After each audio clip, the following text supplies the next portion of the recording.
Hello, have a very nice day. 1963 में America के उस वक्त के राष्ट्रपति जॉन एफ कैनेडी था नाम शायद उनका, कहीं नाटक देख के आ रहे थे अपने काफिले के साथ, किसी ने गोली चलाई और मार दिया। गोली लगने के घंटे के बाद ही उनकी डेथ हो गई। मैं पढ़ रहा था थोड़ा इतिहास। जॉन एफ कैनेडी ने अपनी जिंदगी में कभी नहीं कहा कि मेरी जान को खतरा है, जबकि उनकी जान को खतरा था और दुश्मन ने गोली मार के मार दिया। ये जो महाराणा प्रताप, शिवाजी या अकबर, जिस तरह के जो बड़े बड़े राजे थे, इन्होंने भी कभी नहीं कहा कि हमारी जान को खतरा है, भाई बचाओ हमें।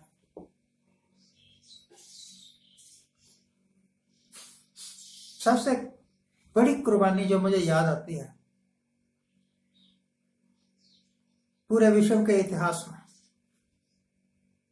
नहीं बड़े बड़े ऐसे लोग हुए जिनको कत्ल कर दिया गया, मार दिया गया, परंतु लासानी, लाजवाब कुर्बानी गुरु गोविंद सिंह के 2 बच्चों की है जो शहीद कर दिए गए दीवारों में चिन के। उन बच्चों ने नहीं कहा कि हमारी जान बख्श दो, हमारी जान को खतरा है, डर लगता है हमें। हाँ, ये कहा कि हम गुरु गोविंद के बच्चे हैं, धर्म और ईमान नहीं छोड़ेंगे, तू चाहता है तो हमें दीवारों में चिन दे, मार दे, क्योंकि हुकूमत तेरी है, जोर तेरा है। गुरु गोविंद सिंह साहब अपनी पूरी जिंदगी संघर्ष करते रहे।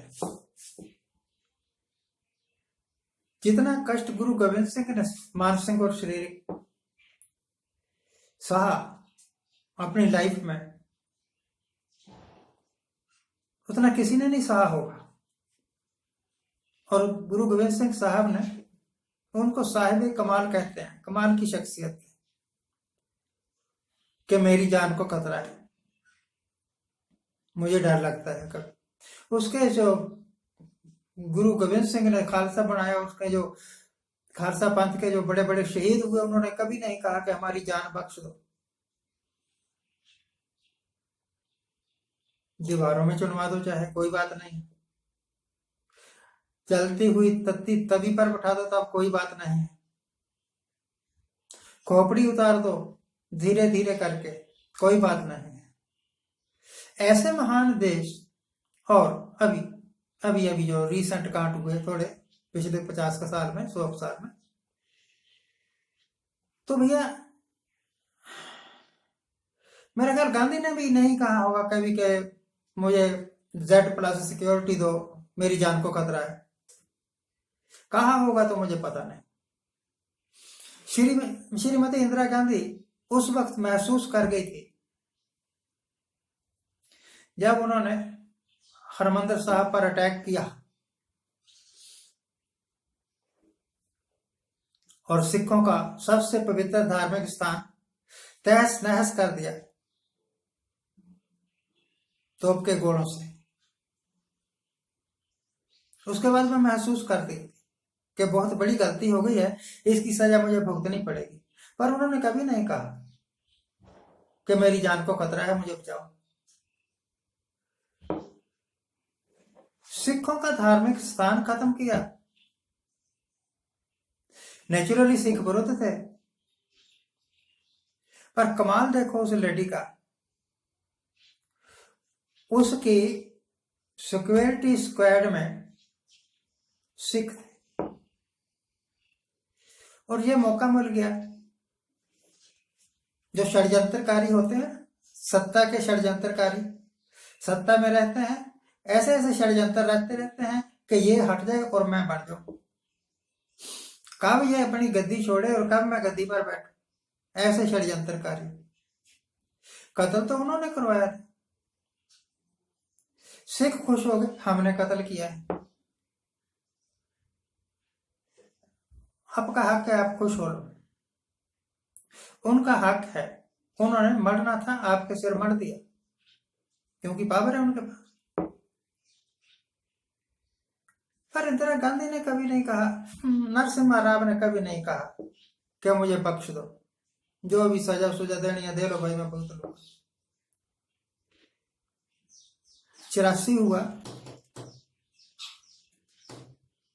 चाहे हरमंदर साहब या उसके बाद ऑपरेशन ब्लू स्टार के बाद अक्टूबर महीने में इंदिरा गांधी की हत्या, आज 31 अक्टूबर है ना, इस करके मैं ये बात छेड़ दी। या फिर उसके बाद पूरे सिख कौम को खत्म करने की कोशिश, खुला कत्लेआम, मौत का नंगा नाच, और फिर हम कहते हैं हम अहिंसावादी हैं। कैसे अहिंसावादी हो भाई? जिंदा आदमियों के गले में टायर डाल के, मिट्टी का तेल डाल के, पेट्रोल डाल के आग लगा रहे हो, मार रहे हो, औरतों के साथ बलात्कार कर रहे हो, और अब चीख चीख के कहते हैं औरतों की सुरक्षा, औरतों की अस्मिता के रखवाले हम हैं। कमाल के रखवाले हम। बेगुनाह सिखों को, दिल्ली में ही 3000 सिखों का कत्ल कर दिया, फूलका साहब रोज बताते रहते हैं। अब जो अब के बादशाह हैं, हजूर आला, जहां पना, हिंदुस्तान के बादशाह दाढ़ी वाले बाबा, जब पंजाब में गए तो कहने लगे कि अपने मुख्यमंत्री को बता देना मैं बच के जा रहा हूं, बच गया मैं, या मेरे, इसका मतलब कि यहाँ आपके कत्ल का प्रोग्राम था। अब फिर कह रहे हैं मेरे कत्ल की साजिशें हो रही हैं, कांग्रेस कर रही है, फलाना कर रही है। पिछले 11 साल से ये राजगद्दी पर बैठे हुए हैं, इनको पता है कि कौन इनके कत्ल की साजिश कर रहा है, तो लगा देना कोई एजेंसी इनके पीछे कि भैया डॉक्टर मनमोहन सिंह तू हमारी कर, डॉक्टर मनमोहन सिंह तो अब इस दुनिया में है नहीं। ज्ञानी जैल सिंह का कत्ल हुआ, कोई नहीं मानता कि कत्ल हुआ, कहते हैं एक्सीडेंट था। तो अपने मफाद के लिहाज से बयान देने यह पॉलिटिशियंस की रीत है। मेरी जान को खतरा है, मेरी माता को गाली दी है। कल परसों की बात है, बड़ी मजाकिया सी बात है। राहुल गांधी ने कहा कि यमुना में एक बांध बनाया गया, इधर बिल्कुल 4-5 मीटर इधर गंदा पानी यमुना का बह रहा है, और इधर एक तालाब जैसी शक्ल का कोई बनाया गया, उधर उसमें स्वच्छ पानी, साफ सुथरा पानी किसी ट्यूबवेल टावल से ले लिया होगा, वो भर लिया गया। हमने गंगा साफ कर, हमने यमुना साफ कर दी, देख लो पानी साफ है। तो ये जो तेरी यमुना साथ ही बह रही है 5 मीटर दूरी पर, वो इतनी गंदी क्यों है? तो राहुल गांधी ने कह दिया ये ड्रामे कर रहे हैं ड्रामे कर रहे हैं, यमुना साफ नहीं हुई, ये ड्रामेबाजी से दिखा रहे हैं कि यमुना साफ है। इसके पीछे दौड़ पड़े, कहने लगे इस तरह बोल के, राहुल ने इस तरह बोल के छठ मैया का अपमान किया है। अब छठ मैया कहां से आ गई भाई? बात तो यमुना की है, ये बीच में बांध बना के इधर साफ पानी, इधर गंदा पानी, और फिर तो एक ड्रामेबाजी है। उन्होंने कहा, मैं नहीं कहता क्योंकि मैंने वहां जाके देखा नहीं, तस्वीरें ही देखी। तो छठ मैया ये इस तरह था कि इलेक्शन हमारी तरफ हो जाए। ये बीजेपी वालों के पास मेरा ख्याल एक ही कला है कि आइदर बाय हुक और by crook they are to win the election. कुछ भी उल्टा सीधा करके इलेक्शन जीत लो। सच है तो सच, खैर सच बोलना तो इनके मुकद्दर में है ही नहीं। झूठ बोलो और उसके बाद फिर झूठ बोलो, ऐसा लाजवाब झूठ बोलो। ये तो कहते हैं तो महाराणा प्रताप ने अकबर को हरा दिया और फिर वो जंगलों में चला गया था।